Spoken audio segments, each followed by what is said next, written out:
unidades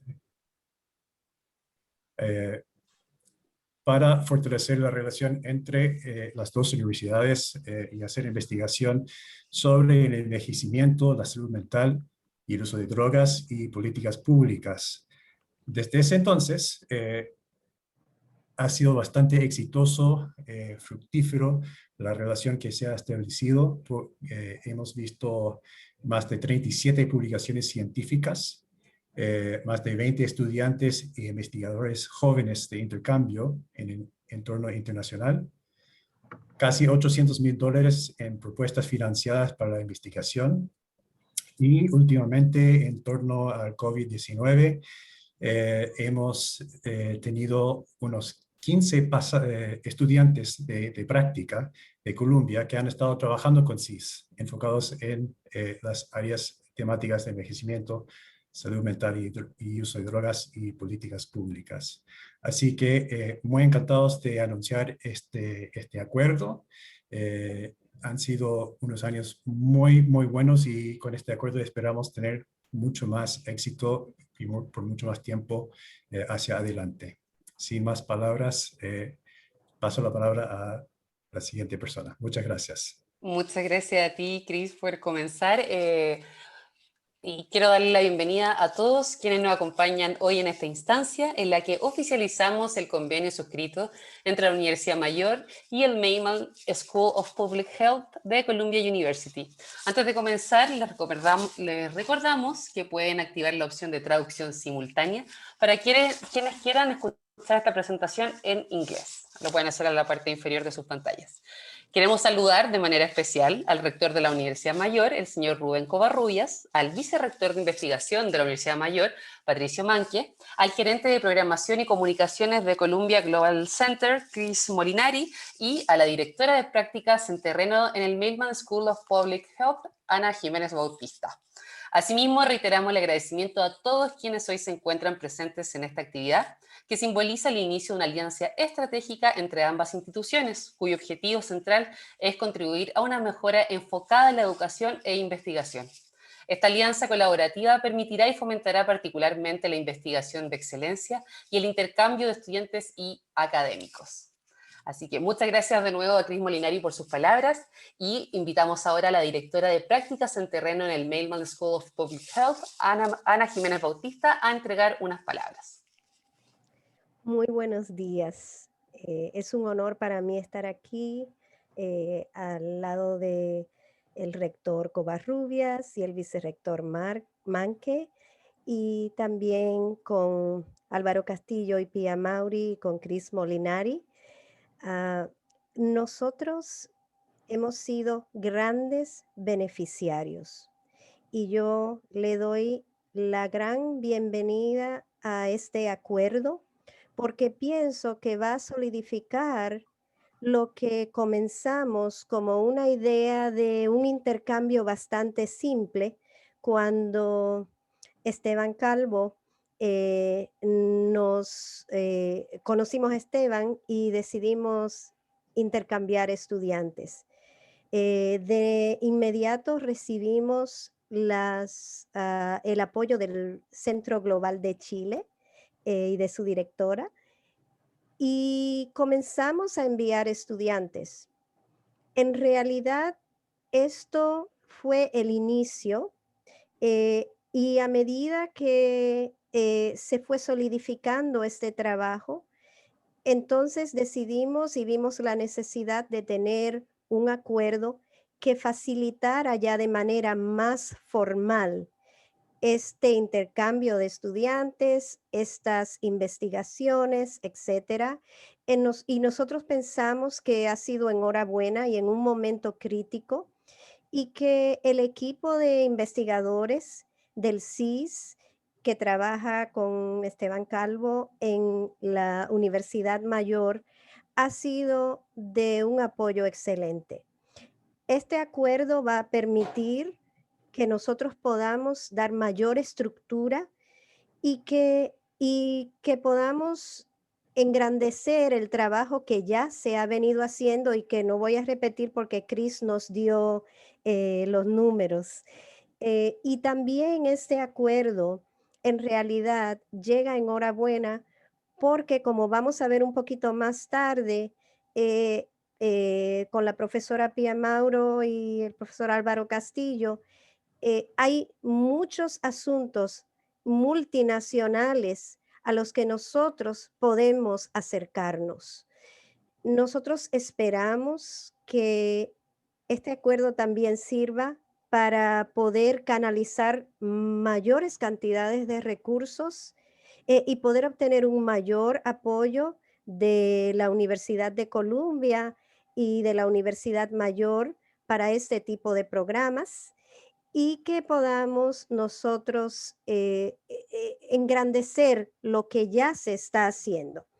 Así que muchas gracias, un gran honor estar aquí, deseando lo mejor. Y con estas palabras, entonces paso a la próxima persona.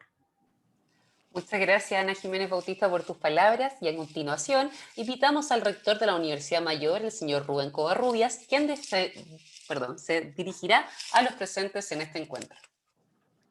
Cris, Ana, la verdad es que tú en las palabras de ustedes, de alguna manera reflejan la importancia que tiene la colaboración mutua entre universidades. Nosotros vivimos en un lejano país del planeta, muy diverso, y creemos que tenemos realidades, y siempre hemos creído que tenemos realidades que puedan ser de interés para universidades con un alto nivel de investigación como es Columbia University. Ya se ocurrió. Yo no veo al doctor Calvo aquí, pero Esteban fue el que ha liderado toda esta relación. Su experticia y su gran capacidad de formar equipos y la alto nivel de productividad han hecho posible los resultados en esta relación que yo me atrevo a decir entre investigadores. Hoy, al concretar este acuerdo, tal como dice Ana, permite facilitar todas las relaciones y potenciar, sin lugar a duda, los distintos proyectos, los distintos programas que no solo se estén desarrollando, sino que puedan surgir en un futuro cercano. Nosotros estamos realmente muy orgullosos de lo que ha realizado a través de nuestra Vicerrectoría de Investigación el doctor Calvo y su equipo, porque son temas trascendentes, son temas de fondo, son temas que nos preocupan.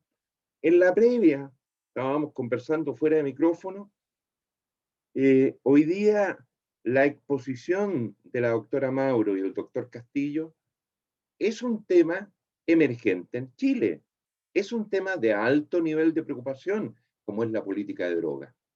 Ese es un tema social, ese es un tema que puede consumir a los países. Y si no actuamos apoyados en la ciencia, si no actuamos apoyados en la investigación, si no actuamos apoyados en los que saben y han estudiado el tema, los países empiezan a decaer. Y no es la idea para el país. Desde esa perspectiva, nosotros estamos tremendamente agradecidos, muy orgullosos de este trabajo conjunto, y la verdad, no es primera vez que nos encontramos en el país, aquí en Chile, con directivos y profesores de ustedes, y creo que este acuerdo nos va a poder potenciar. Y por último, una reflexión.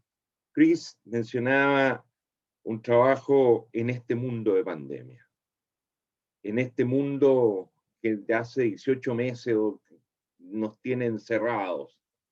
Qué impresionante que este convenio se firme con esta presencialidad distinta, porque estamos todos presentes. Lo único que no podemos hacer es tocarnos, pero sí podemos, en el fondo, el mundo se aplanó, se acercó.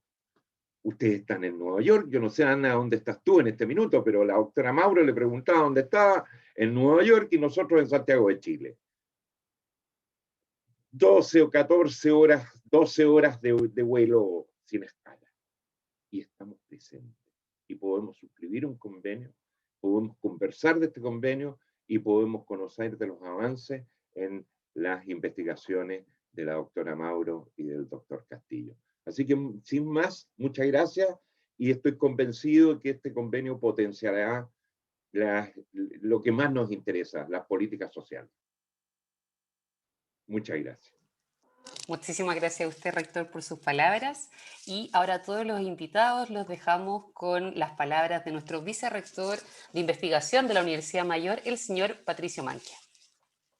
Hola, buenos días a todos. Primero me gustaría saludar a las autoridades de Columbia que hoy día nos acompañan, a todas las autoridades de la Universidad Mayor y a todos los presentes. Y me gustaría, obviamente, partir diciendo que estamos muy felices con la firma de este convenio, que yo creo que viene a ratificar una relación de ya algunos años que venimos estableciendo entre nuestro Centro de Investigación en Sociedad y Salud y la Universidad de Columbia, que se ha traducido en lo que efectivamente se deben traducir los convenios, ¿no es cierto?, de intercambio de estudiantes, la oportunidad de enriquecer los ecosistemas, de tener una mirada global de la ciencia, de permitir cambiar e intercambiar puntos de vista, de aprender de diferentes realidades y también de impulsar una idea que nosotros conversamos mucho con Esteban cuando todo esto comenzó, la idea de poder internacionalizar los esfuerzos de investigación que hacía la universidad, y era un poco tener una mirada global, abordar los problemas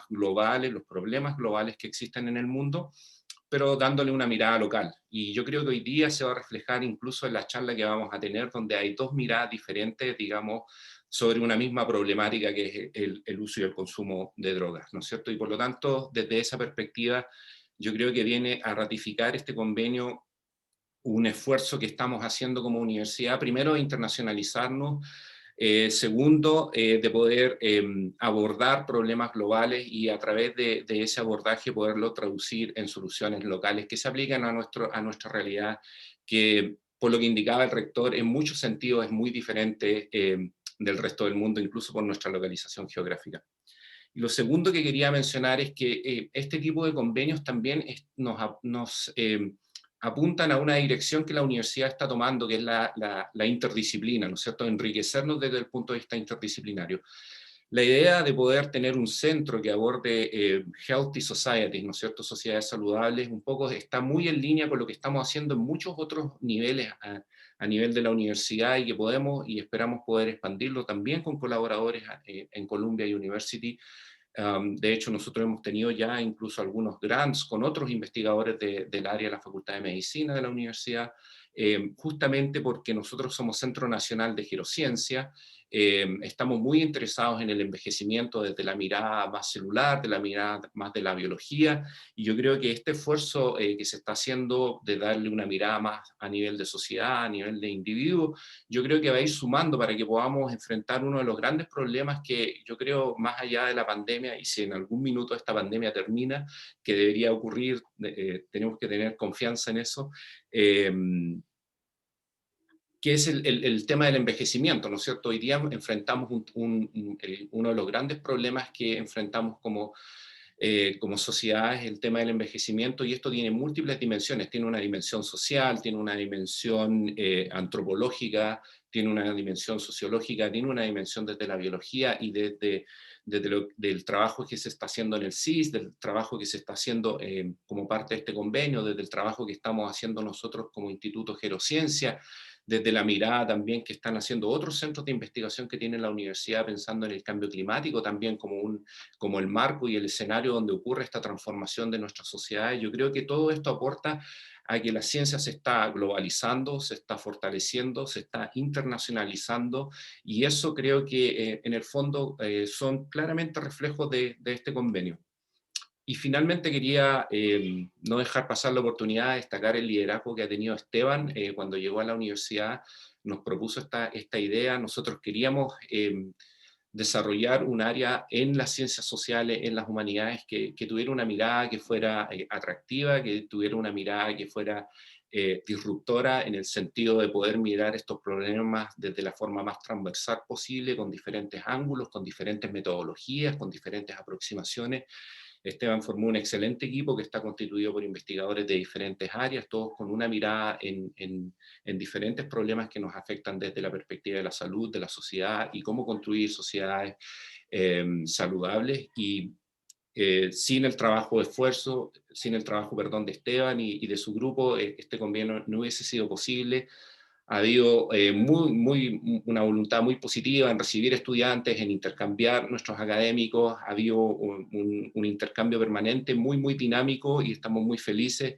Así que yo quería felicitar finalmente a Esteban por su liderazgo, por haber tomado esta visión que teníamos como universidad, una visión que era compartida con Esteban, y haberla traducido en lo que celebramos hoy día, que es un convenio formal de una actividad que ya venimos desarrollando con Columbia. Así que estamos muy felices y ahora cedo la palabra y muchas gracias.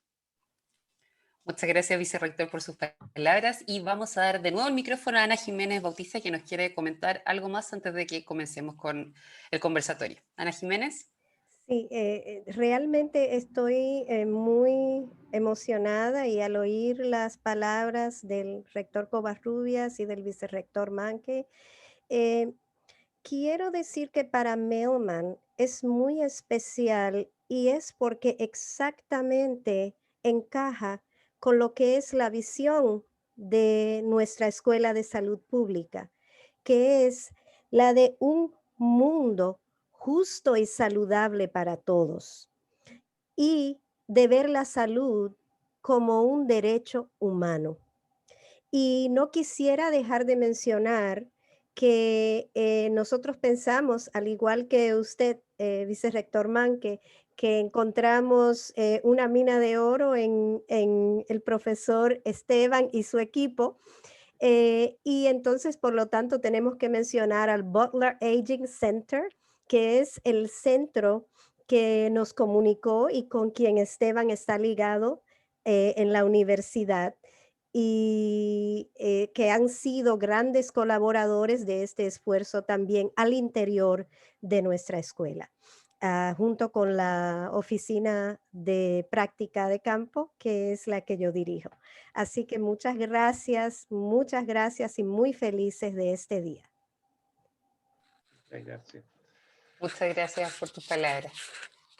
Quiero reiterar el agradecimiento a las autoridades que están con nosotros, al rector de la Universidad Mayor, el señor Rubén Covarrubias, al vicerrector de investigación, Patricio Manque, al gerente de programación y comunicaciones de Columbia Global Center, Chris Molinari, y de nuevo a la directora de prácticas en terreno en el Mailman School of Public Health, Ana Jiménez Bautista. Les quiero volver a recordar que pueden activar la opción de traducción simultánea para quienes quieran escuchar esta presentación en inglés. Lo pueden hacer en la parte inferior de su pantalla, y también pueden escribir sus dudas, que las vamos a leer al final. Y bien, como hito de esta alianza, vamos a realizar el debate legalizar o prohibir las drogas. Y quienes van a exponer hoy serán el doctor Álvaro Castillo, docente del Centro de Investigación en Sociedad y Salud de la Universidad Mayor, y la doctora Pia Mauro, profesora de epidemiología del Mailman School of Public Health de Columbia University. Así que les damos el paso para que comiencen con sus presentaciones, y muchas gracias.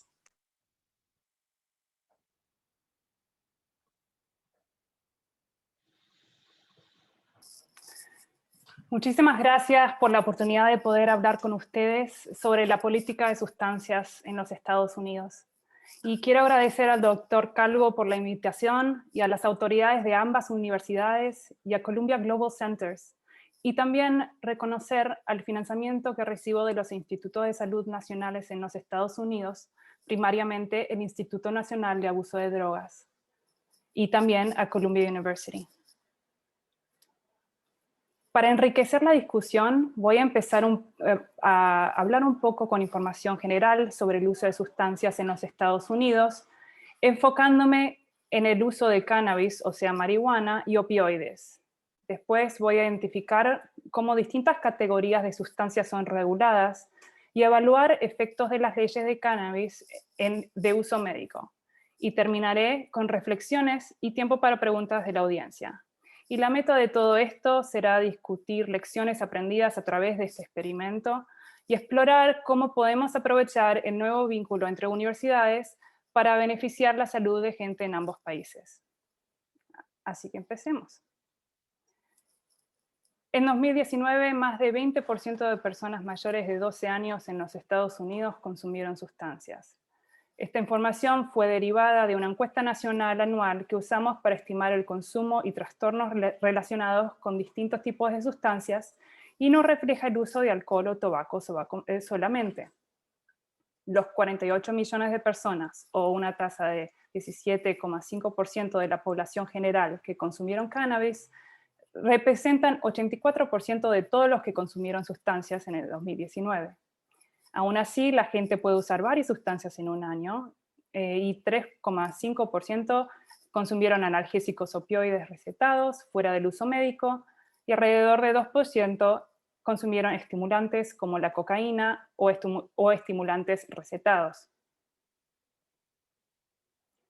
En el contexto de las Américas, la prevalencia en la población general en los Estados Unidos y en Chile en el 2016 eran similares, aproximadamente 14% en cada país.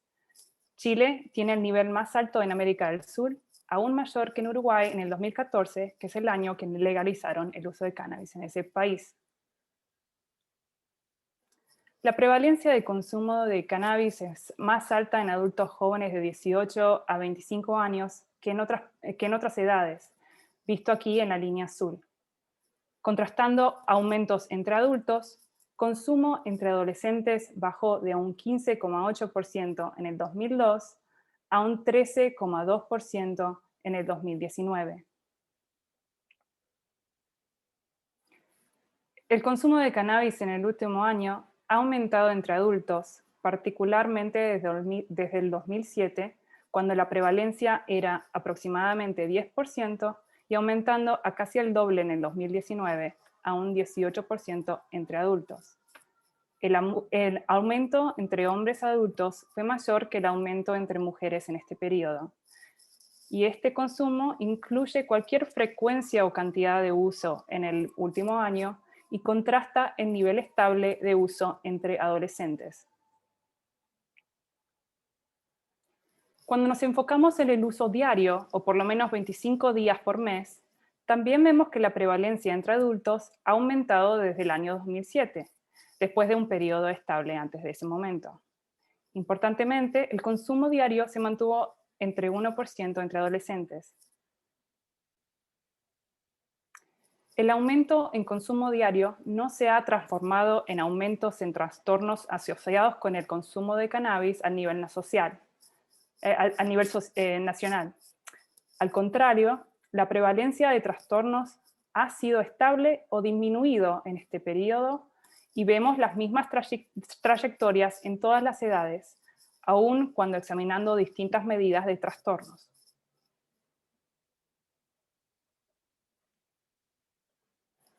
Es imposible hablar de la política de sustancias en los Estados Unidos sin hablar de los opioides.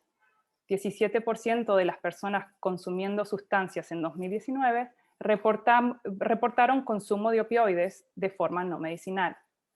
La gran mayoría de estos 10 millones de personas indicaron consumo de analgésicos opioides recetados de forma no medicinal.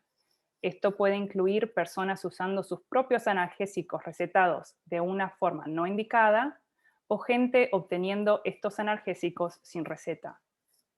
Una minoría de la gente usando opioides reportó consumo de la heroína, de la cual la mitad también consumió analgésicos de opioides. El peor riesgo asociado con el consumo de opioides es la sobredosis, que puede ser mortal. Y desde el 1999, más de 800.000 personas han fallecido a causa de sobredosis, con alrededor de 70% siendo asociados con los opioides. Y aunque la sobredosis ha sido un problema desde hace años, la primera ola de la crisis corriente empezó con aumentos de sobredosis relacionados con opioides recetados en 1999. En el 2010 empezamos a ver aumentos relacionados con la heroína. Y en el 2013, aumentos relacionados con opioides sintéticos como el fentanilo. Y más recientemente, hemos visto aumentos relacionados con estimulantes, incluyendo la cocaína y metanfetamina.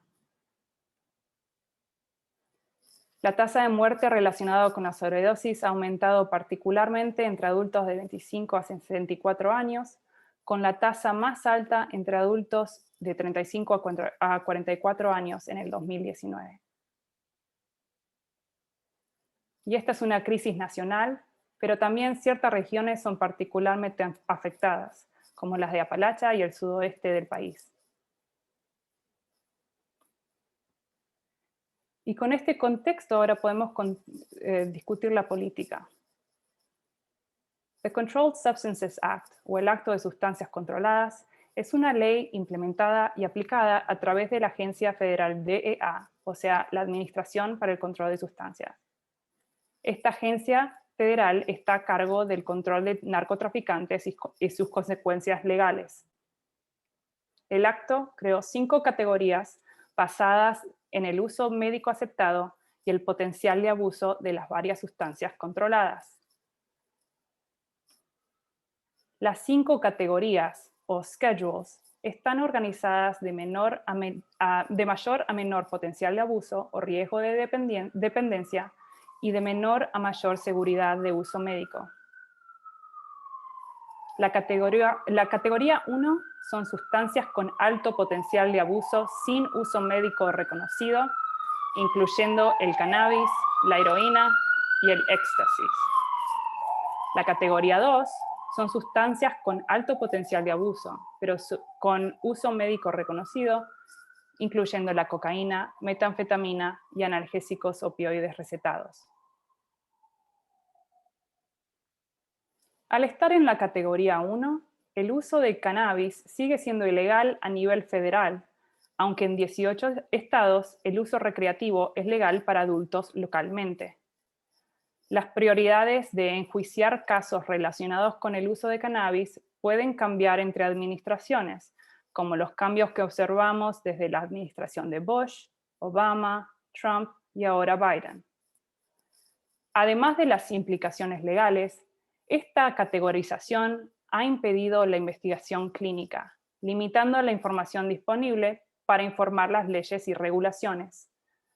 Por ejemplo, hay límites estrictos sobre el tipo de uso de cannabis permitidos para investigaciones clínicas. Todo el cannabis para este tipo de investigación debe ser obtenido a través de un laboratorio específico y puede que no refleje el tipo de cannabis disponible localmente. Esto crea un círculo vicioso en el cual la ausencia de evidencia de uso médico causa el mantenimiento de la sustancia en la categoría 1 y la categoría 1 limita la investigación para saber si sus usos médicos podrían ser indicados. Pero aún así, las actitudes han movido a favorecer la legalización nacionalmente y desde el año 2000 el porcentaje favoreciendo la legalización superó el porcentaje indicando uso de cannabis en su vida. La primera ley de uso médico se introdujo en California en 1996, cuando un cuarto del país favorecía la legalización. En el 2012, Colorado y Washington fueron los primeros estados en legalizar el uso recreativo entre adultos, mientras que la mitad del país favorecía la legalización. Y ahora más de 2/3 favorecen la legalización de cannabis nacionalmente.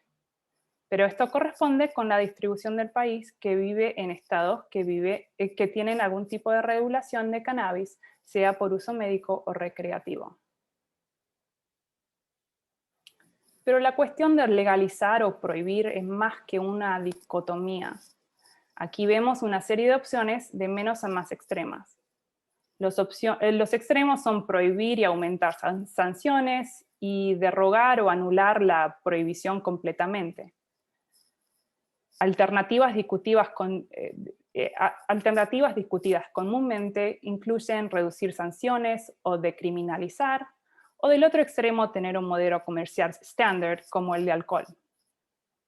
Pero entre medio hay muchas opciones, incluyendo el autocultivo, permitiendo cultivo de cannabis para adultos, o modelos de distribución de pequeña escala, como el modelo de los Países Bajos o coffee shops, o de gran escala, como autoridades públicas u organizaciones sin fines de lucro. Y esta misma pregunta de cuál es mejor que todas, nos estamos haciendo en los Estados Unidos también. Porque en vez de una ley homogénea en el país, lo que tenemos es una gran variedad de leyes estatales que permiten distintos niveles de uso, sea médico o recreativo. Y 36 estados permiten el uso médico de cannabis y 18 permiten el uso recreativo entre adultos. Y cada vez que doy esta presentación, tengo que actualizar el mapa, y aún así no es suficiente porque Connecticut legalizó el cannabis hace 3 días. Pero la tensión entre regulaciones federales y la variedad de regulaciones entre los estados causa mucha confusión.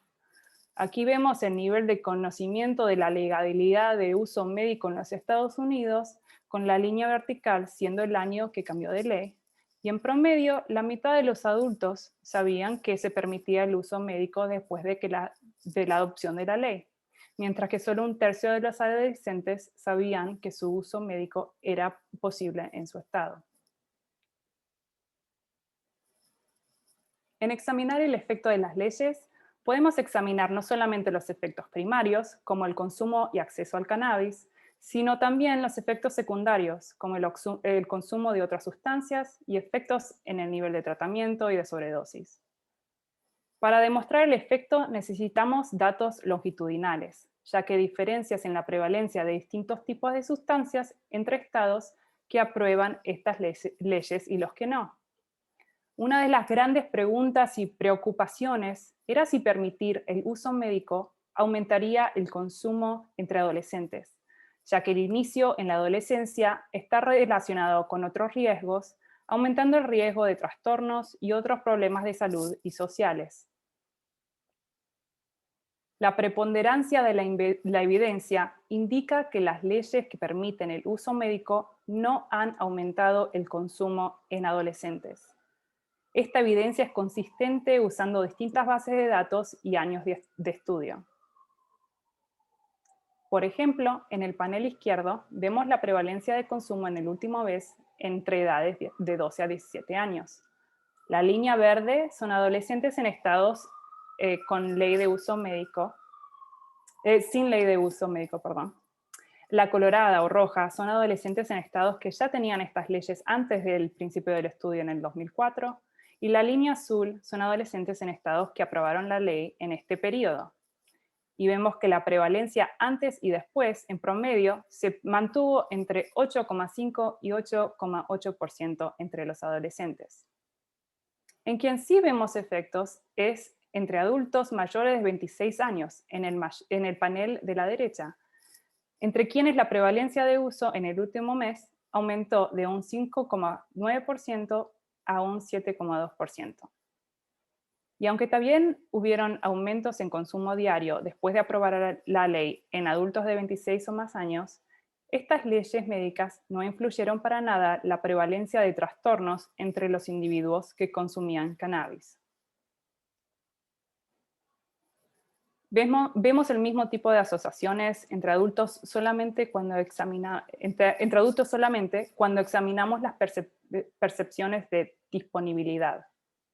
La mitad de los adolescentes y 80% de los adultos jóvenes de 18 a 25 años indicaron acceso fácil, sin cambio después de aprobar la ley. Sin embargo, en las edades de 26 o más años, la percepción de disponibilidad aumentó después de pasar las leyes. Y la percepción de riesgo bajo, en combinación con la disponibilidad, ha aumentado sustancialmente, como vemos en el panel de la derecha.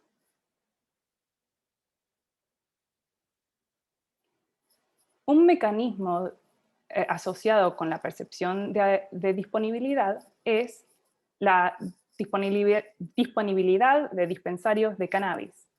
Por ejemplo, aquí vemos el porcentaje de la población en el estado de Washington expuesta a dispensarios de cannabis recreativo después de la adopción de esta ley en el 2014. Después de 2 años, 3/4 estaban expuestos a por lo menos un dispensario, con los grises más oscuros indicando más alta densidad de dispensarios.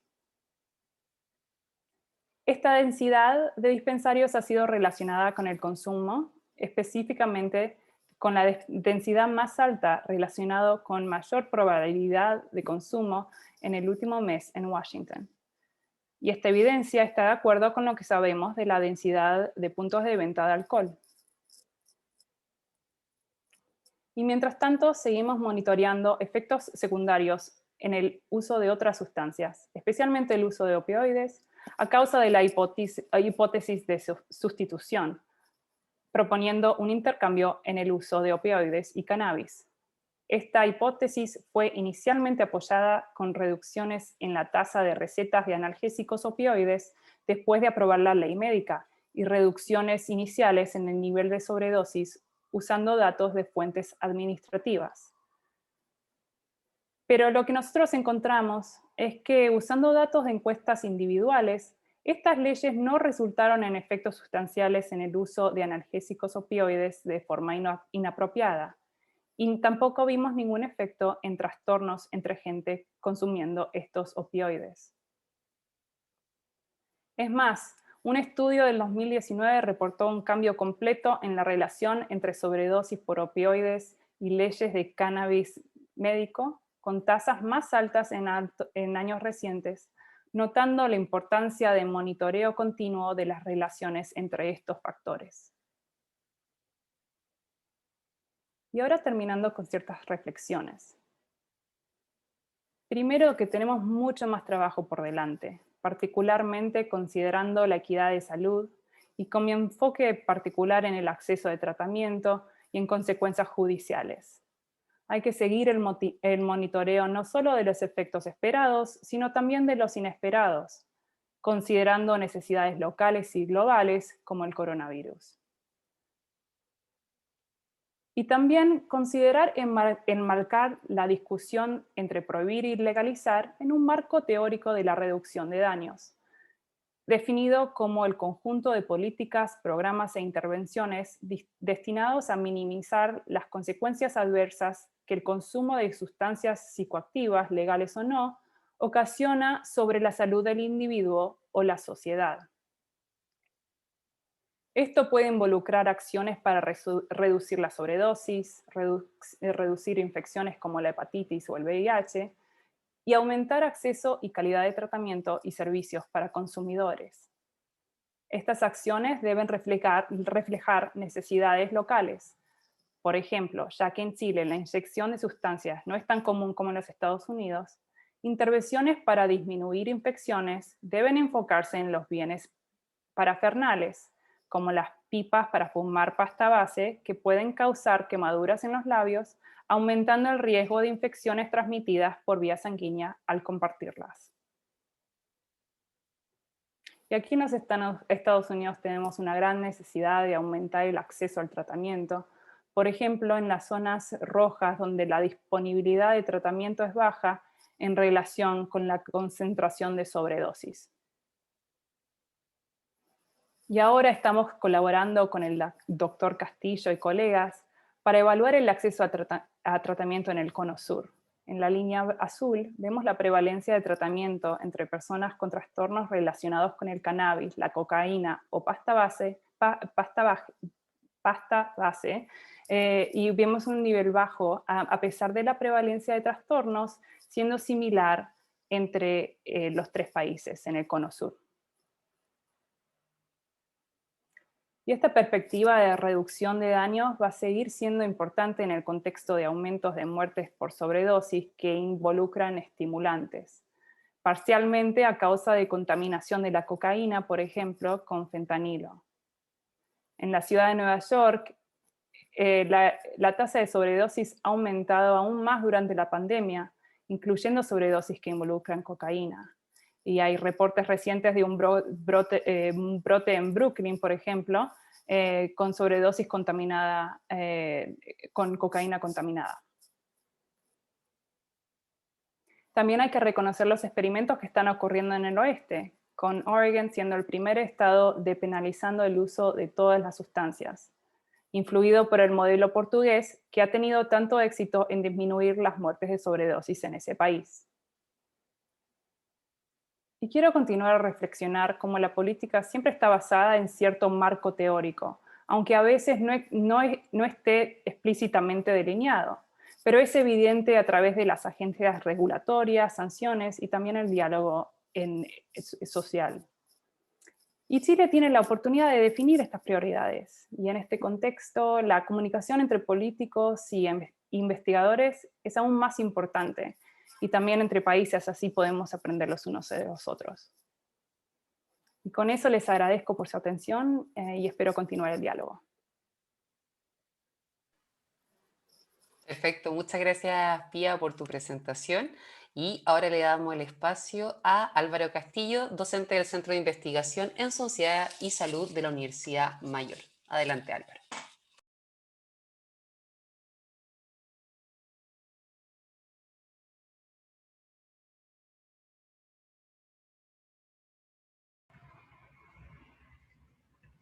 Hola, ¿me escuchan? Sí, te escuchamos. Perfecto. Joder, me adelanté mucho. Ahí. Bueno, muchas gracias, Pía, excelente presentación. Muchas gracias a las autoridades y a todas las personas presentes por asistir. Por supuesto, agradecer a Esteban Calvo por organizar y por liderar este proceso de colaboración con la Universidad de Columbia. Mi presentación hoy día es... estuve harto rato tratando de pensar en cómo titularla. Primero, a mí me interesaba tener una conversación, permitir la reflexión respecto a cómo podemos trabajar en torno a las políticas de drogas.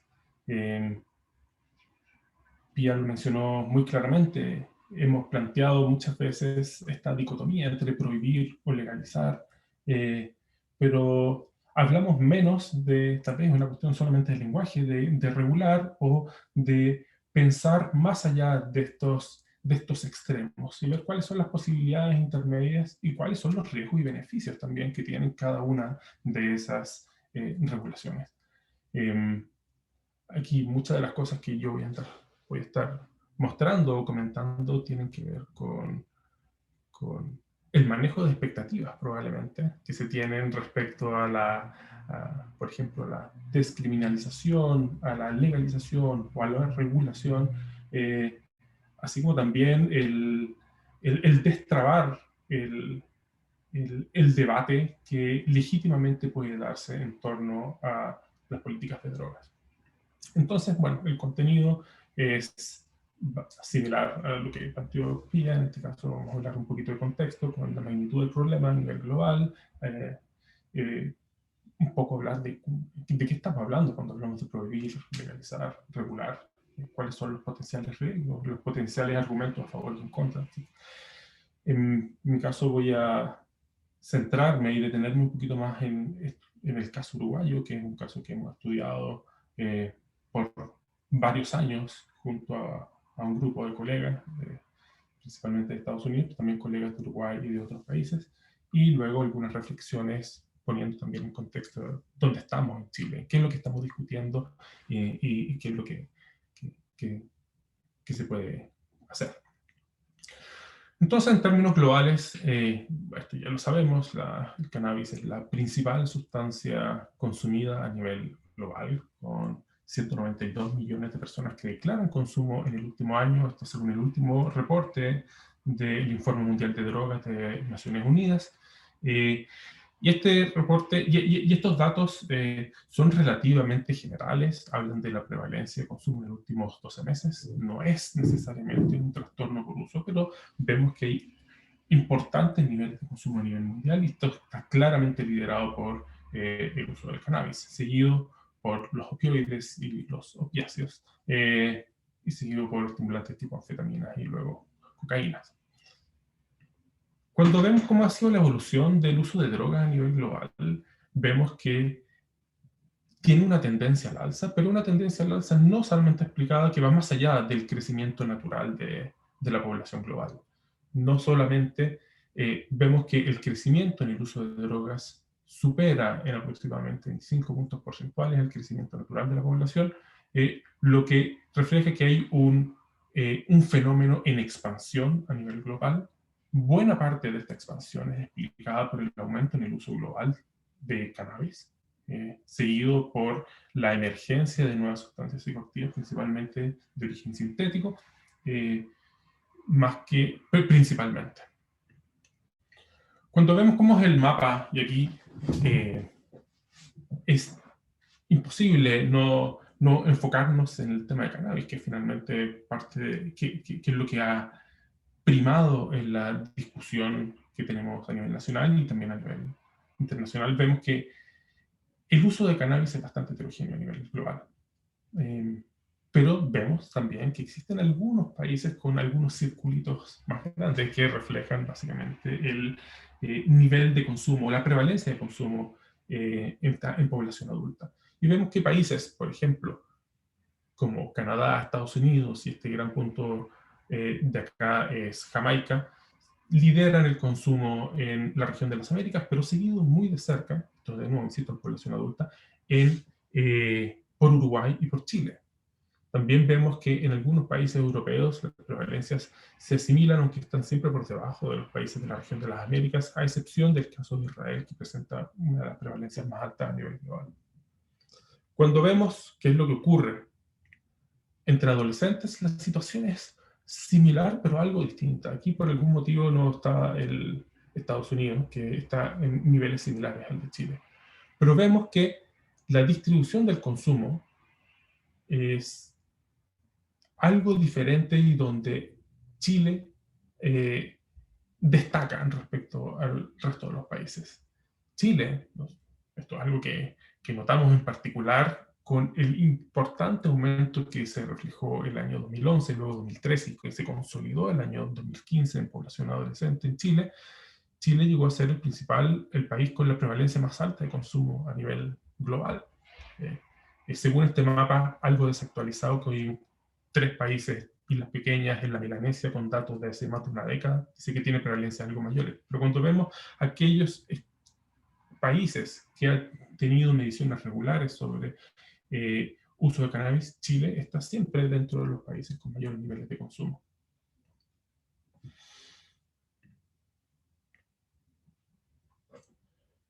Entonces, en este contexto de uso global, vale la pena preguntarse, bueno, ¿cómo se distribuyen los distintos marcos regulatorios en este contexto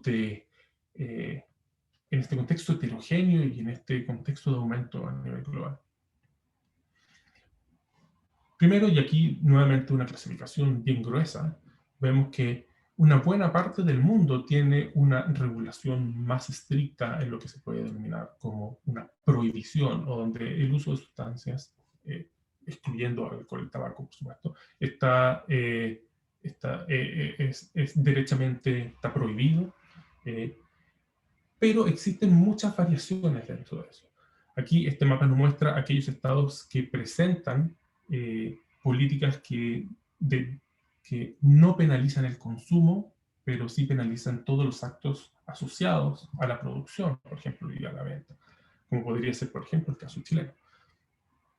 Y vemos también cómo la distribución de aquellos países que permite de alguna forma el uso médico también se concentra en buena parte de la región de las Américas. De nuevo, ahí con varios asteriscos también, porque el uso médico tiene muchas salvedades dependiendo del país en donde se implemente. A veces simplemente está mencionado en la ley y en algunos casos efectivamente hay políticas que permiten el acceso médico de la marihuana. No solamente permiten el uso. Donde, insisto, nuevamente se concentra en la región de las Américas, algunas partes de Europa, y con algunos casos más particulares, como el caso de Estados Unidos, parte de España, donde tienen diferentes políticas de regulación de cannabis a nivel subnacional. Eso quiere decir que los estados tienen la capacidad para definir cuáles van a ser sus políticas dentro que a veces se alinea o no necesariamente con la política federal. Y el ejemplo de 2 países que efectivamente han aprobado y regulado el mercado para uso no medicinal, para uso recreativo, que es básicamente Canadá, y unos años antes, a fines del año 2013, el caso Uruguay.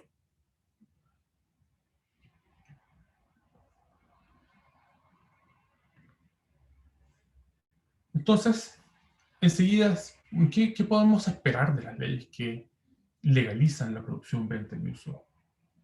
Esa es una parte de la discusión que se está llevando a cabo en este momento y que se dan muchos argumentos a favor y en contra, donde que podemos ir revisando parte de ellos. Por ejemplo, cuando se habla que a favor de la legalización es que reduce el tráfico y la violencia asociada, se han planteado muchos modelos y se ha planteado esto como uno de los principales argumentos, que redirecciona los recursos y los esfuerzos policiales, esta vez a trabajo de inteligencia para desmantelar organizaciones criminales o centrarlo en aquellos actos que están derechamente que producen daño efectivamente a la población, más que el concentrar esfuerzos en la detención de personas usuarias de drogas, por ejemplo, como ocurre en todos nuestros países. Descomprime el sistema judicial, controla el uso de adulterantes y potenciadores. Por ejemplo, ya mencionó donde las cocaínas, por ejemplo, está claramente identificado el uso de algunos potenciadores o algunos adulterantes, no solamente para aumentar el volumen, sino que también para potenciar algunos de los efectos, por ejemplo, efectos estimulantes, efectos analgésicos, etc. También permite o permitiría regular la disponibilidad física y el acceso a ciertos grupos para proteger, por ejemplo, a la población adolescente, que es la población generalmente en un alto riesgo y en especial vulnerabilidad dado su estado de desarrollo neurobiológico. También da como argumento más asociado a un argumento más liberal, ético, político, filosófico, que tiene que ver con la capacidad de las personas de decidir qué es de decidir por sí mismos, qué hacer respecto a sus cuerpos, respecto a su propia salud. En contra, sin embargo, vemos que existen un montón de otros argumentos que intentan rebatir a muchas veces parte de los argumentos a favor y otras veces son simplemente otro tipo de argumentos que se han constatado a la luz de la experiencia con otras sustancias, por ejemplo, alcohol y tabaco. En primer lugar, que la legalización no acaba necesariamente con el tráfico, ni necesariamente afecta el tráfico o el funcionamiento de las organizaciones criminales. Es más, también se plantea que puede llevar a el surgimiento de otras actividades criminales en organizaciones complejas que probablemente o que muy posiblemente pueden adaptarse a un nuevo escenario de regulación y al ver amenazados sus negocios se adaptan y buscan otras actividades criminales, sea otras drogas o sea otro tráfico de otro tipo de bienes, o no sé, armas, incluso personas tratadas.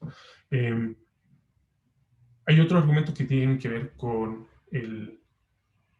la normalización del consumo, que facilita el acceso y disminuye la percepción de riesgo y por lo tanto todas las actitudes hacia el uso de droga pueden cambiar desfavorablemente, favoreciendo el uso de drogas, que es algo que en general se intenta controlar.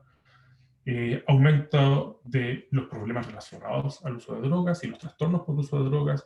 Entre ellos, por ejemplo, se han estudiado algunas en el caso de Estados Unidos, incluso muy incipientemente en el caso de Uruguay, el aumento o cómo han cambiado los accidentes de tránsito relacionados al uso de cannabis. Esto produciría eventualmente el aumento del consumo, de los trastornos por consumo y de los daños asociados a un aumento en los costos económicos derivados del uso de drogas. Por ejemplo, relacionados con el sistema sanitario, menor productividad, costos directos e indirectos, y por supuesto que también puede afectar la salud colectiva, por lo tanto no es necesariamente una decisión individual versus lo que yo pueda decidir, sino que esto tiene que plantearse, por ejemplo, en términos colectivos. Estoy tratando de poner argumentos a favor y en contra, por favor. Bueno, ¿y qué dice la experiencia internacional respecto a estos argumentos? Favorece el consumo, disminuye la violencia, el tráfico, y esto nos voy a centrar principalmente en la experiencia uruguaya, donde a fines del año 2013 fue el primer país en aprobar a nivel nacional la regulación del mercado de la marihuana. Y esto lo hizo aprobando una ley que lo que hace es regular el mercado de la marihuana, la ley 19.172, que nace en primera instancia como respuesta a un problema asociado a la seguridad pública. De nuevo, aquí el argumento que se planteó inicialmente no era proteger necesariamente la salud de la población, no era, inicialmente estoy hablando, no era necesariamente dar más libertades individuales, sino que era prevenir los daños asociados al tráfico y prevenir la escalada o el contacto de los individuos con el sistema de tráfico ilegal de drogas, particularmente para disminuir el tránsito hacia otras sustancias como puede ser la pasta base, que es la droga que genera más daño en nuestras regiones, incluyendo el caso uruguayo también. Esta fue una política que, como mostró Pía, partió, al igual que en Estados Unidos, con un nivel de aprobación bajo. Es una política impulsada por el Ejecutivo, es una política top-down, en el cual no fue sometida a la aprobación ciudadana, ni fue impulsada por las organizaciones civiles, sino que impulsada por el Ejecutivo, por cierto, apoyada en el trabajo que habían hecho algunas organizaciones también. Así, esta ley se aprueba en diciembre del año 2013 y en mayo del año 2014 se crea el Instituto de Regulación y Control de Cannabis, que es la institución que se encarga de implementar y regular esta ley. Ahora, esta implementación fue bien particular. Primero, como se aprueba a fin del año calendario, el presupuesto del año 2014 ya estaba fijado, por lo tanto es una ley que se inicia sin presupuesto. Por lo tanto, todo el trabajo que se hizo en relación a la creación del IRCA y al trabajo de regulación e implementación de la ley fue a través de reasignaciones presupuestarias y no a través de el presupuesto regular de esta ley, cosa que después, por supuesto, fue revertida. La ley 19.172 considera 3 mecanismos de acceso que ya son conocidos, que es el autocultivo, el establecimiento, la formación de clubes canábicos y la compra a través de farmacias. Todas estas fueron implementadas de forma gradual en la medida que fue avanzando el establecimiento de protocolos. Por ejemplo, el autocultivo fue lo primero en implementarse a través del registro de autocultivadores en el mes de agosto del 2018, donde se permite un autocultivo de hasta 6 plantas por persona con una producción anual que no puede superar los 480 gramos.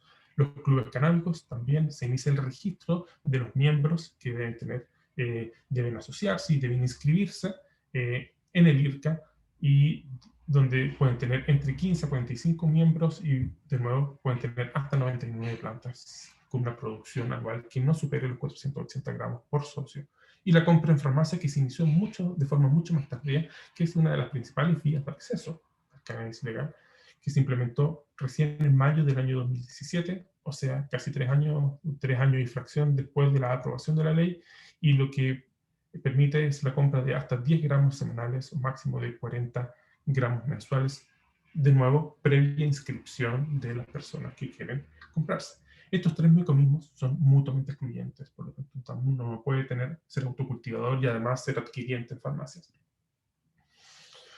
La ley considera efectivamente la regulación del mercado, tomando las lecciones aprendidas de las políticas de alcohol, tabaco a nivel nacional e internacional. Uruguay fue uno de los países, en particular en la primera administración de Tabaré Vázquez, con leyes muy estrictas en el contexto latinoamericano relacionado al tabaco. De hecho, Uruguay tuvo un conflicto legal con las empresas tabacaleras a propósito de la implementación de esas leyes, y parte de ese conocimiento, de esa experiencia, fue implementada también en la hora de diseñar cuáles iban a ser las regulaciones o las prohibiciones que iba a tener esta ley. Por ejemplo, que iba a estar prohibida la publicidad, los auspicios y las promociones relacionadas al tabaco, el etiquetado de la marihuana que se iba a vender en farmacias debe ser un etiquetado plano que se indique claramente cuáles son las especificaciones del tipo de marihuana con advertencias de salud claramente identificadas en los paquetes, así como puede ser, por ejemplo, una cajetilla de tabaco. Se prohíbe la conducción bajo los efectos de la marihuana, al igual que con el uso de alcohol, y eso puede ser testeado, sancionado de igual forma, y el consumo sigue las mismas normas que el tabaco en términos de espacios cerrados o el consumo en espacios públicos, que está permitido el consumo de marihuana, por ejemplo, en parques, pero no así en espacios cerrados, donde puede, igual que el tabaco. Bueno. Entonces, la producción, en este caso, está controlada por el Estado, y lo que hace el Estado es entregar o concesionar o licitar la producción de ciertas cantidades de marihuana a algunas empresas. En este momento existen 4 empresas habilitadas para producir marihuana con potencial psicoactivo. Hay otras tantas que pueden producir marihuana como cáñamo o para otros fines. Y eso, por lo tanto, mediante licitación pública, las empresas están autorizadas para producir y en cantidades y en variedades conocidas. De hecho, inicialmente el gobierno lo que hizo fue aprobar la producción de 2 variedades de cannabis con una trazabilidad genética claramente identificable. Eran semillas que fueron producidas específicamente en el marco de esta ley, que definía cuáles iban a ser las concentraciones de THC y concentraciones de CBD principalmente. Y luego se abrieron a un par de variantes más. Y actualmente lo que hay son 4 variedades con concentraciones conocidas de THC. Creo que la de mayor concentración tiene hasta 9% de THC, si no me equivoco. Y donde el Estado además fija el precio. El Estado fija el precio y donde dice, ok, un paquete de 5 gramos cuesta 350 pesos uruguayos, que equivale a algo así como a $8, 6.000 pesos, que si lo comparamos con los precios de marihuana a nivel nacional, está muy, muy por debajo de lo que, por ejemplo, conocemos en Chile. Me imagino que en el caso de Estados Unidos también. Ahora, ¿cuál es la lógica de regular el precio? Es que parte de lo que se quiere lograr a través de un mercado regulado es competir y eliminar al mercado ilegal. Por lo tanto, la fijación de precios tiene que ver con el estudio del precio del mercado ilegal. Y el mercado ilegal se abastece a través de marihuanas muchas veces de bajo costo, que provienen generalmente de la ruta Paraguay-Uruguay. Y esa producción de marihuana de bajo costo es la que, en el fondo, este tipo de marihuana intenta competir para eliminar esa.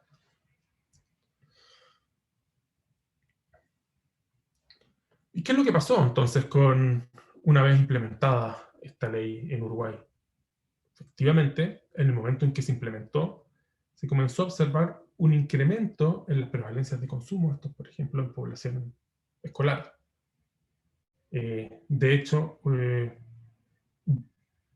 algunas comparaciones han atribuido parte de esta alza a la implementación de esta ley, que de hecho coincide con un aumento. Sin embargo, acá también viene la importancia de hacer estudios rigurosos, donde tengan estrategias de identificación causal claramente definidas y que permitan definir si este aumento puede o no ser atribuido a la implementación de esta ley. Y parte de ese es el trabajo que estuvimos o hemos estado haciendo ya por casi media década, estudiando el caso uruguayo, donde hemos visto y hemos intentado ver cómo se ha comportado Uruguay en el contexto de otros países vecinos, por ejemplo, donde vemos que el caso chileno, aproximadamente en el mismo periodo en que Uruguay comenzó a subir sus prevalencias de consumo en población adolescente, también ocurrió en el caso chileno, por ejemplo. De hecho, esta importante alza se empezó a observar un poquito antes de la implementación de la ley, no solo en Chile, sino que también en Uruguay. Entonces, enseguida, ok, entonces, ¿qué pasa cuando comparamos o tratamos de reconstruir un grupo control similar al uruguayo, utilizando información de Chile, también utilizando información de Argentina? Comparamos y vimos que en realidad no vimos cambios significativos en las prevalencias de uso de marihuana en población adolescente, ya sea en las prevalencias de último año, de último mes, en las prevalencias de uso frecuente, definido como quizomatía en el último mes, o en la percepción, incluso en la percepción de riesgo. Sin embargo, vimos que, al igual como observaron en el caso estadounidense, que la percepción de la facilidad o de la disponibilidad o la facilidad de acceso sí aumentó en el caso uruguayo al compararse con los países vecinos que han experimentado una situación, que tienen una situación epidemiológica similar y han experimentado un tránsito en su política de drogas similar a la de Uruguay. Cuando vemos qué es lo que ocurrió en este caso en población... no, está bien, perdón. Esto entonces es un zoom a la diapositiva anterior, donde vemos que efectivamente no hay un cambio en el uso, en las prevalencias de uso, pero sí hay un cambio en la percepción de facilidad de acceso. Y ese cambio, si bien fue pequeño al año de implementación, porque no estaba ampliamente disponible la marihuana al primer año de implementación de la ley, sí fue creciendo con el tiempo, y vemos que al cabo del al segundo y al cuarto año de implementación, que eso es el año 2018, vemos que la facilidad de acceso ha aumentado significativamente en el caso uruguayo. Insisto, esto no se ha reflejado en un aumento del consumo en esta población. ¿Qué pasa cuando comparamos otras poblaciones? En este caso, estamos comparando la prevalencia estimada del uso frecuente de cannabis, nuevamente definido como uso de 10 o más veces en el último mes. Vemos que cuando vemos la prevalencia a nivel nacional, eso quiere decir en toda la muestra de las encuestas nacionales de drogas, vemos que Uruguay no ha experimentado un aumento o un aumento mayor al experimentado en el caso chileno. Sin embargo, cuando vemos qué es lo que ha ocurrido, primero, en la población escolar, pero que ya cumplió 18 años, recuerden que en nuestro sistema escolar los estudiantes de cuarto medio generalmente cumplen 18 años cuando están en cuarto medio, y en el caso de que se van rezagando en su formación, pueden tener 19, incluso 20, hasta 21 años, que son los que consideramos acá. Vemos que ese grupo efectivamente, que puede acceder legalmente, aumentó significativamente el consumo frecuente, pero solo el primer año. Solo el primer año de implementación, y luego se normalizó, entre comillas, en los años sucesivos. Por lo tanto, buena parte de esa interpretación nosotros la estamos dando a el uso, a una respuesta asociada más a las normas sociales que a un aumento real de la disponibilidad.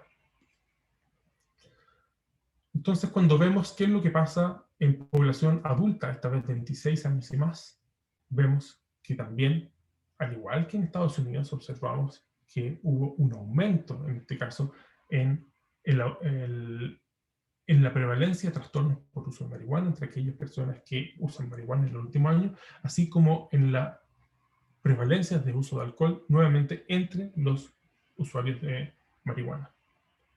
Por lo tanto, vemos claramente una distinción en dos grupos. Primero, en la población adolescente menor de edad o que no puede acceder legalmente a la marihuana, no hemos visto grandes cambios, salvo por un aumento en la percepción de disponibilidad. Vemos que en el uso de la población adolescente, al menos en el corto plazo, no se ha visto afectada por la implementación de la ley 19.172. Sin embargo, vemos que en población adulta hay un aumento, al menos en el corto plazo, de los trastornos por uso de cannabis y de consumo de alcohol, así como en el uso frecuente en la población escolar, pero escolar que puede acceder de forma legal a la marihuana.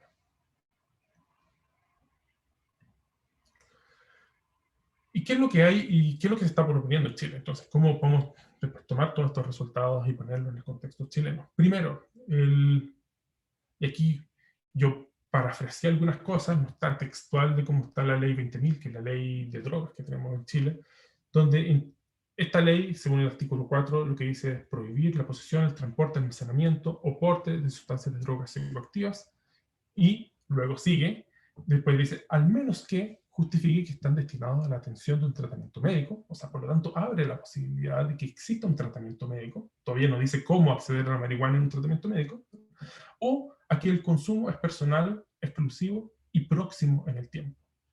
Por lo tanto, lo que está diciendo es que el consumo personal y próximo en el tiempo no está penalizado o prohibido. Por supuesto, no, la ley no se hace cargo de cómo esa persona va a conseguir esa sustancia. Y todos los actos relacionados a la obtención de la sustancia están penados. Pero el mero hecho de tener o poseer para consumo personal y próximo en el tiempo no está definido. La siguiente pregunta es, bueno, ¿qué es personal y próximo en el tiempo? Y ahí habla de pequeñas cantidades y la ley no especifica todo eso. El artículo 6 dice que el médico cirujano, odontólogo, médico veterinario está facultado para recetar sustancias señaladas en el artículo 1, o sea, aquellas incluyendo cannabis, sin necesidad, pero que no tenga necesidad médica será sancionado, bla, bla, bla. Eso quiere decir, según mi interpretación y la de algunos, que por lo tanto abre la posibilidad a que haya una razón terapéutica que justifique la receta médica. Y de hecho el artículo 8, bueno, eso. Después voy a retomar este tema. Y el artículo 8 lo que dice es, prohíbe la siembra, la plantación, el cultivo y la cosecha de las especies vegetales de cannabis, bla, bla, bla, a menos que se justifique que están destinados a su uso o consumo personal y próximo en el tiempo. Nuevamente, está este estado de interpretación, y de hecho la Corte Suprema ha interpretado recientemente el artículo 8 que el delito de cultivo ilegal de las especies vegetales del artículo 8 de la ley 20.000, que debe exigir la acreditación de la posibilidad de difusión incontrolada de la droga. Eso quiere decir que hay ánimo de tráfico, básicamente. Por lo tanto, mientras no haya ánimo de tráfico, de nuevo, según la interpretación que está haciendo la Corte Suprema y según la interpretación que yo puedo hacer de este artículo 8, es que tampoco está necesariamente penado, con pena de cárcel, al menos, el autocultivo. Insisto, todo esto está sujeto a múltiples interpretaciones, y ahí es donde radica buena parte del problema, donde no siempre las policías lo leen de la misma forma que los jueces, ni los jueces que las personas naturales, etc. Más recientemente, en el año 2015, a finales del año 2015, se modificó el reglamento 4.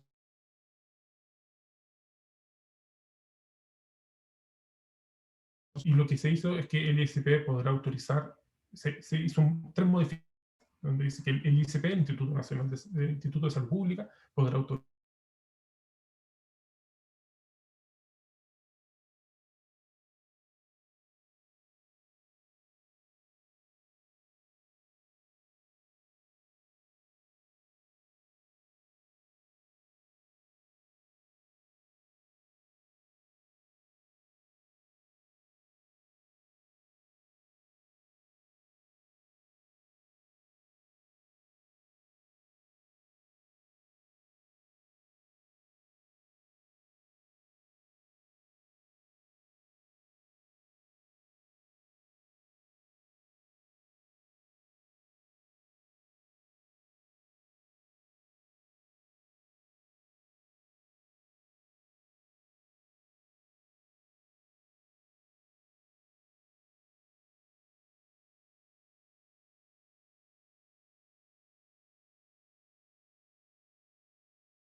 Bien, tuvimos problemas de conexión, vamos a asumir que tiene relación con la lluvia que tenemos en este momento. Ahí volvió Álvaro.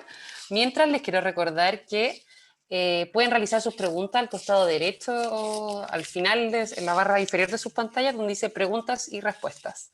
Bien, ahora volvimos con Álvaro, ¿estás ahí? Estoy acá, disculpen. No, por favor, a todos nos pasa. Esperen.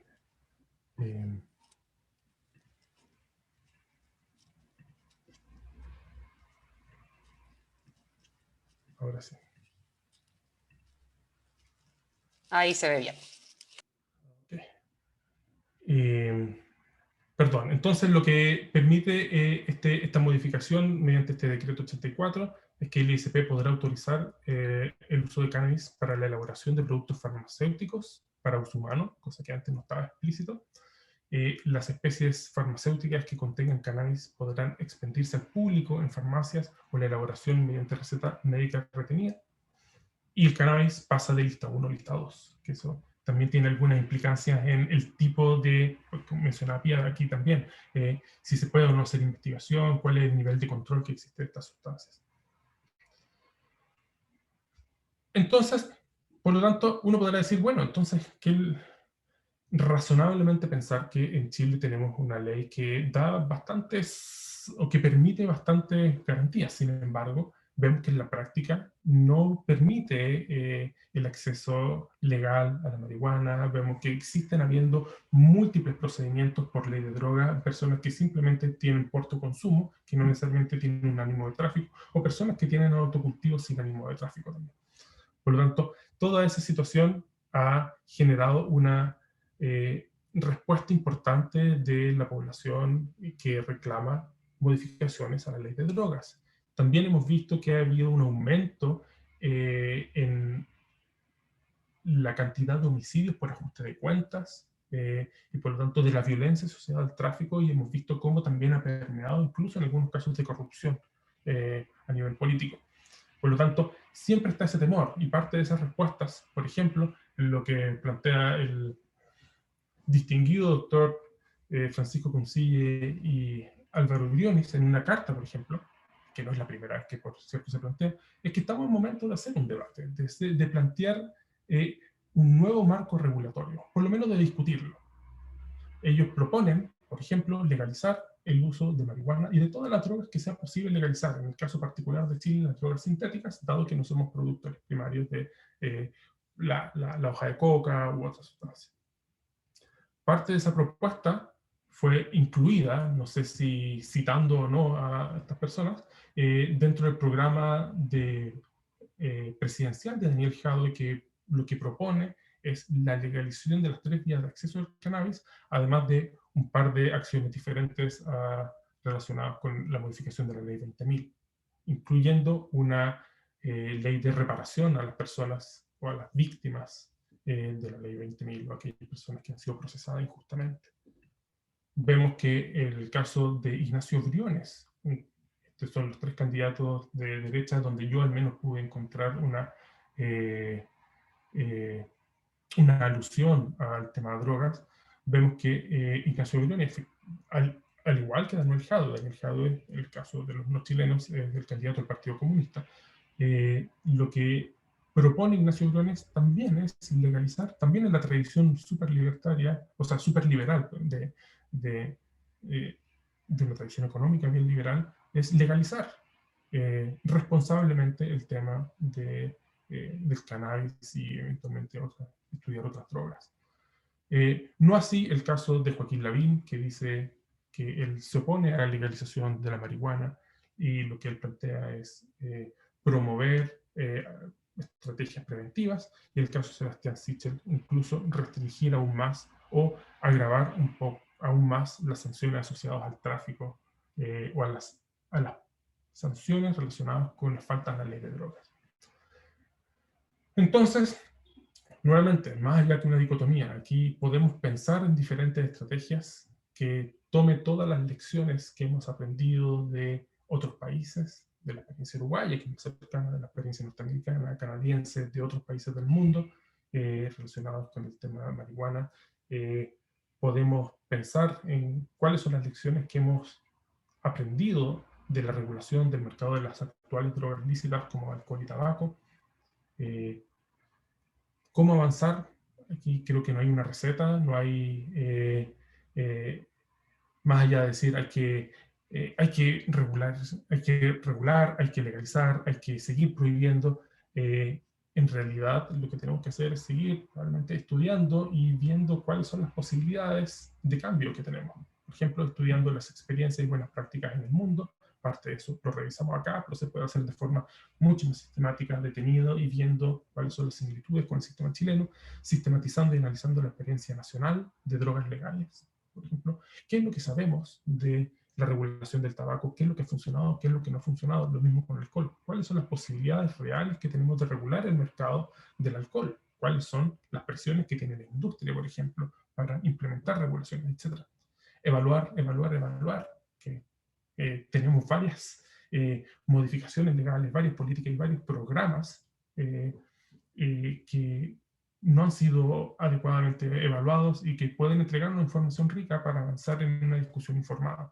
Y por supuesto, describir también y analizar cuáles son las dimensiones políticas, económicas relacionadas con el tema de drogas, por ejemplo, para ayudarnos a responder si es posible o no realizar una regulación efectiva, existe o no la voluntad política para hacerlo, tenemos la capacidad institucional para implementar un modelo regulado. ¿Quién nos ha enseñado el alcohol y el tabaco? ¿Podemos confiar en que la regulación efectiva limite el acceso a la población de mayor riesgo? Etcétera, etcétera. Todo ese tipo de preguntas las podemos ir resolviendo a través de la investigación y a través de el financiamiento de investigación que nos permiten ir dando respuesta a este tipo de preguntas. Reconociendo el financiamiento, al igual que guía parte de este proyecto fue financiado por el Instituto Nacional del Abuso de Drogas y el proyecto Fondesit regular. Muchas gracias y disculpen la demora. A ver si hay algunas preguntas, tenemos pocos minutos. Tenemos preguntas y dar las gracias al doctor Álvaro Castillo y a la doctora Pía Mauro por su gran presentación. Abrimos este espacio para las preguntas. Les vuelvo a recordar que si quieren escribir cualquier duda o comentario, lo pueden hacer en la parte de abajo de sus paneles donde dice preguntas. Vamos con la primera, es de Teresita Rocha y dice: si pudieran modificar la ley de drogas a su antojo, ¿qué elementos considerarían y dónde se posicionarían en la escala legalización-prohibición? Álvaro, ¿quieres empezar? Ahora, adelante. Esta es una pregunta que siempre, o sea, cuando uno estudia el cannabis acá en los Estados Unidos siempre pregunta si yo quisiera legalizarlo o no, qué sé yo. Entonces, para mí lo importante es que la cuestión acá en los Estados Unidos, por ejemplo, no es tanto si el cannabis va a ser legal o no, sino cómo hacerlo de forma para minimizar los riesgos. Ya tenemos estados que lo están legalizando al nivel, o sea, para los adultos. Entonces, la cuestión de ahora prohibirlo ya pasó, ¿no? Entonces es tratar de entender cuáles son los riesgos y los beneficios potenciales que estas leyes pueden tener. Y uno de los límites que tenemos, porque el cannabis está categorizado en ese sistema nivel 1, son todos esos límites que prohíben el estudio libre, digamos, de los efectos. Entonces, como investigadora, yo querría tener menos límites en la investigación, ¿no? Y también tener el apoyo para poder saber cómo las diferentes sustancias pueden afectar a los diferentes grupos. Sí, yo solamente ahí complementar, estoy totalmente de acuerdo. Yo más allá de plantear una postura, yo creo, o sea, y sinceramente no tengo una postura claramente definida. Yo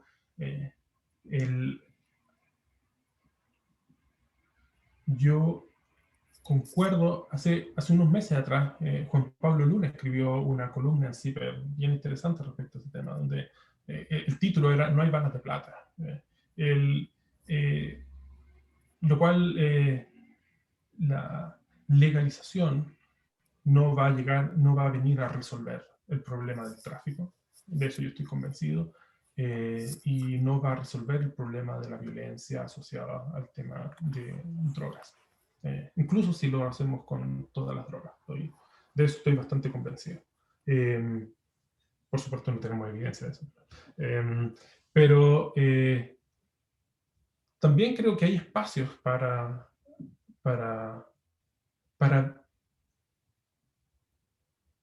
hacer modificaciones.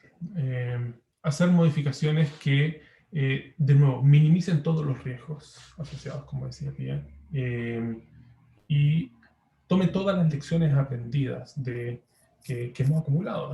Tenemos múltiples lecciones aprendidas en el tiempo. El tema aquí, es decir, que a mí en particular me preocupa tener información, es qué es lo que viene a resolver, por ejemplo, el mercado regulado, ¿no? Y tener las expectativas claras respecto a eso. ¿Qué es lo que viene a resolver y de qué forma puede implementarse de forma efectiva? A mí una de las dudas que me produce tiene que ver con nuestra incapacidad como Estado, como sociedad, de regular adecuadamente, por ejemplo, el alcohol, donde el acceso sigue existiendo para menores de edad, sigue habiendo un gran daño asociado al consumo de alcohol. Me parece que hay que avanzar también en implementar de forma efectiva aquellas normativas que no penalizan el consumo, que no sancionan a las personas que deciden consumir, etc. Creo que, no sé, parte de eso creo que se resuelve con instrucciones claras y con una postura clara desde el Ejecutivo, que puede ser apoyada por cambios legales también. Perfecto, muchas gracias. Vamos con la siguiente pregunta de Esteban Calvo y dice: entendiendo que Estados Unidos y Chile son países muy distintos, una de las ventajas de comparar a un país con otro es poder sacar aprendizajes o lecciones. ¿Cuáles han sido los 2 o 3 principales aprendizajes en Estados Unidos que Chile debería tomar en cuenta al diseñar y reformar sus políticas de drogas? Bueno, una de las lecciones que vimos que Álvaro también presentó es que estas regulaciones no hemos visto grandes efectos en los adolescentes. Y eso era una pregunta muy importante, ¿no? Porque queremos proteger a los grupos vulnerables y los adolescentes es uno de esos grupos. Para mí, algo que dijo Álvaro es muy importante, es que cuando no tenemos las leyes claras y cuando hay tanta variedad, hay varias interpretaciones. Y entonces lo que pasa es que ciertos grupos que son sistemáticamente marginalizados pueden continuar a sufrir las consecuencias negativas, y otros grupos que no tienen esa misma dinámica bueno, pueden potencialmente beneficiarse de cambios. Entonces, cierta pauta es cómo minimizar esa inequidad para que cualquier potencial de beneficio de cambiar las leyes y el sistema regulatorio pueda beneficiar al pueblo y reducir los daños más equitativamente. No sé, Álvaro, si tenés algún otro comentario. No. Tal vez si hay otra pregunta, pasar a la siguiente. Tenemos una pregunta, dice: en Washington se han registrado recaudaciones millonarias en impuestos. ¿Este aumento en el presupuesto ha tenido un impacto positivo en los tratamientos? Ahora en este momento estoy examinando el impacto que el cambio de leyes está teniendo en tratamientos, pero cada estado tiene un sistema completamente diferente de regular y también de asignar lo que pasa con los impuestos o si tienen alocaciones específicas a los impuestos. Así que todavía no sabemos cuáles son los efectos primarios en el tratamiento. Pero a nivel nacional lo que estamos viendo es que cuando los estados pasan estas leyes, bajan los niveles de tratamiento para el cannabis en ese estado. Bien, vamos con la siguiente pregunta de José Miguel Cabezas y dice: ¿qué hace que sociedades decidan considerar algunas drogas como legales y otras no?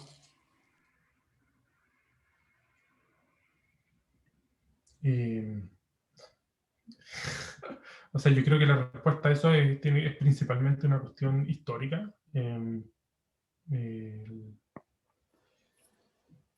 Actualmente se discute en relación al tema cannabis por la factibilidad de implementar una ley de regulación o legalización de cannabis más que de otras drogas. Creo que existe, por ejemplo, las propuestas que mencioné o la que está en el programa de Jadwe, que incluye otras drogas. Se está estudiando, pero se partió de aquellas sustancias que tradicionalmente han estado controladas. Se partió por cannabis porque era la más fácil de regular, básicamente. No sé si respondí bien, pero... Bien, vamos con la siguiente pregunta. Es de Francisco y dice, ¿cuáles serían los costos y beneficios de la política actual de drogas en Chile?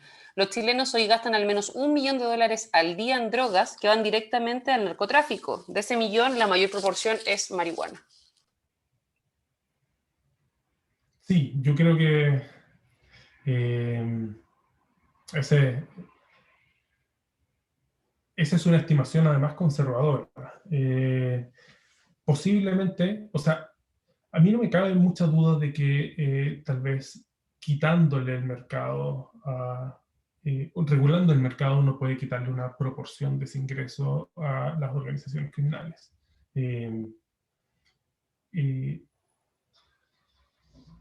Yo tengo dudas de que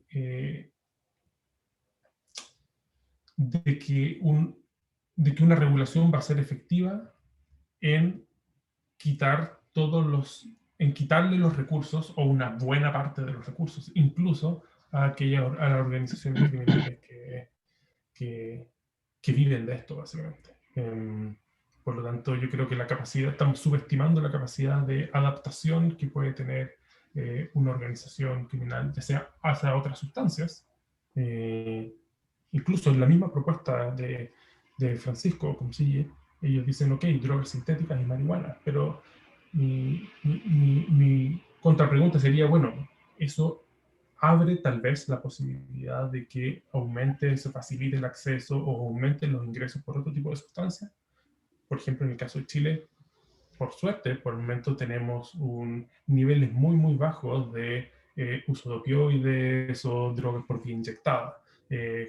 Prácticamente no tenemos o tenemos muy poco consumo de otras sustancias estimulantes tipo metanfetaminas.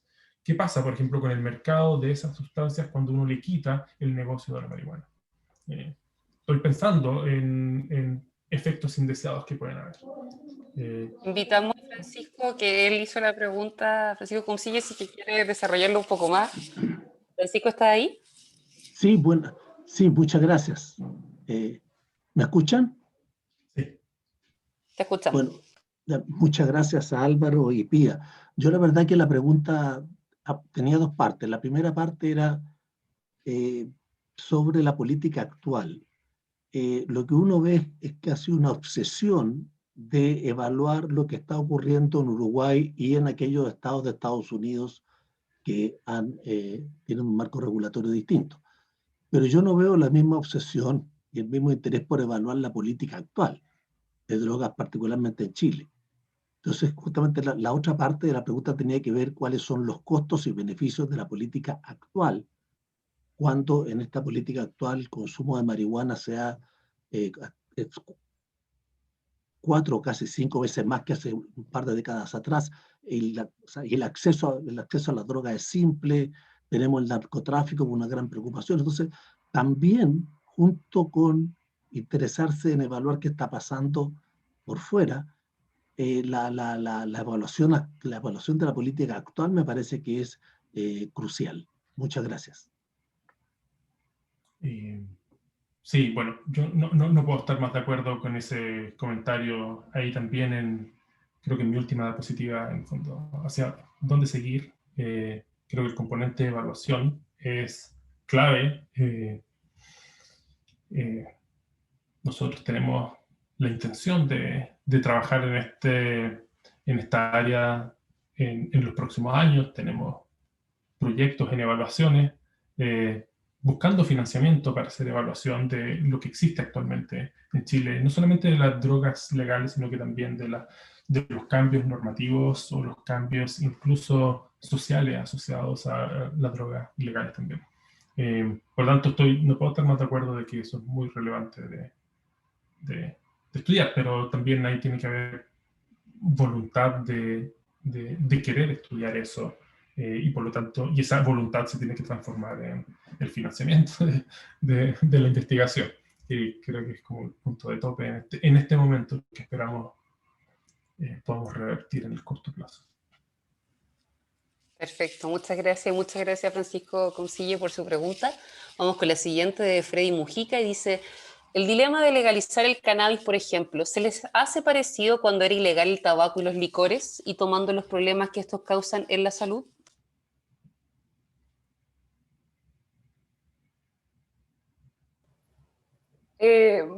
Bueno, o sea, el contexto es diferente, pero al fin y al cabo son todas sustancias, ¿no? Y entonces las normativas, the norms, de uso cambian con el tiempo, pero al final es una cuestión de si el uso está asociado con la moralidad o si el uso en sí es algo que debería prohibirse o si no, o si las preguntas son más relacionadas con las consecuencias de salud, ¿no? En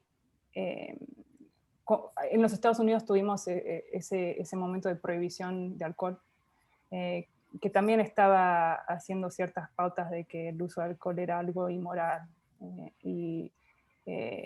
Después, en los años 80, tuvimos ciertas leyes relacionadas con el uso de crack, que es un tipo de cocaína impuro, que también sancionaban el uso mucho más que otro tipo de cocaína, ¿no? Y ahora tenemos, pensando también el cambio en sanciones y legalización de cannabis.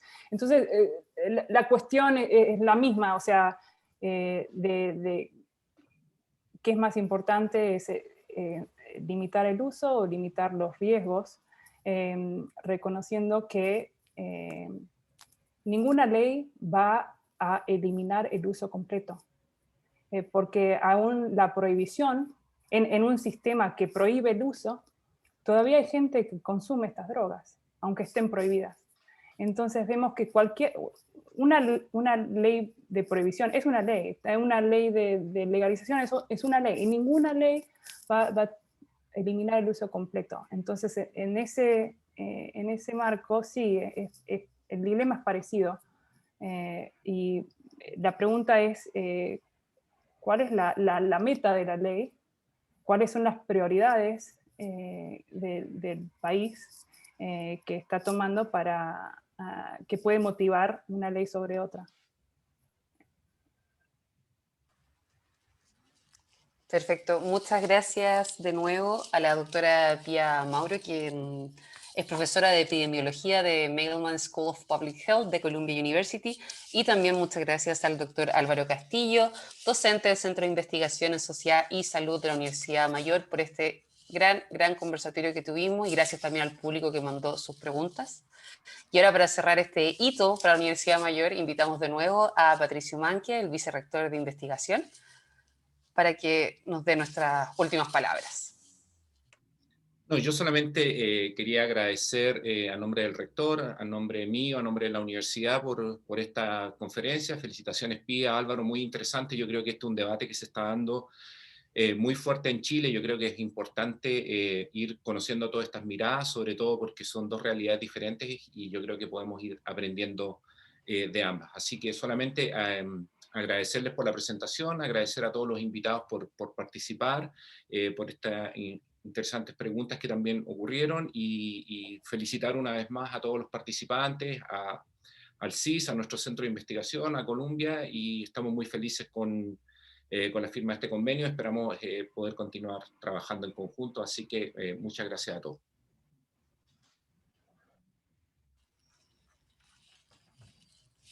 Gracias a todos y hasta pronto.